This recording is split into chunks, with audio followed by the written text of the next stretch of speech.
एक मिनिट, नरेंद्र पाटील मला भेटायला आलेले आहेत.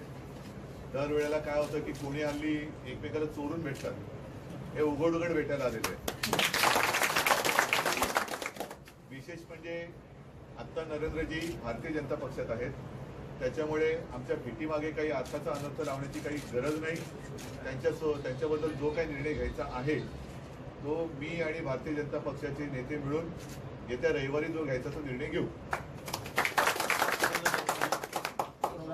फक्त ते भेटायला येत आहेत म्हटल्यानंतर असं नको की बाबा हे भेटले बंद दारात चर्चा वगैरे वगैरे काही नाही. आमच्याकडे खुल्लं आहे. साताऱ्यासाठी चर्चा सुरू, जे काय असेल ते रविवारी जाहीर होईल.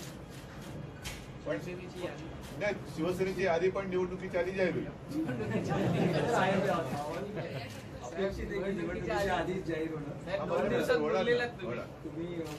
होईल, निवडणुकीची यादी सुद्धा जाहीर होईल. पण पुन्हा एकदा सांगतो, नरेंद्रजी मला आत्ता भेटायला आलेले आहेत. मी आणि देवेंद्रजी दोघं मिळून रविवारी जो काही निर्णय करायचा तो निर्णय जाहीर करू. त्याशिवाय तुम्ही काही चिंता करू नका. यादी आज कोण होईल? आत्ताही होईल. काही तीन चार जागांसाठी चर्चा काय नाही.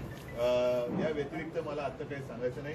परवा कोल्हापूरला युतीच्या प्रचाराचा शुभारंभ आम्ही करतो आहोत आणि युती झालेली आहे हे तर तुम्हाला सगळ्यांना माहिती आहे.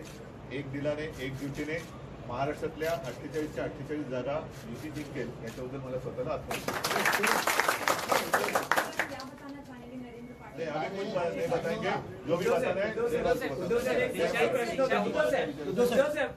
भाजपची यादी आलेली आहे आणि त्यात एनडीएला अडवाणी हे मार्गदर्शक मंडळात हवे आहेत की उमेदवार?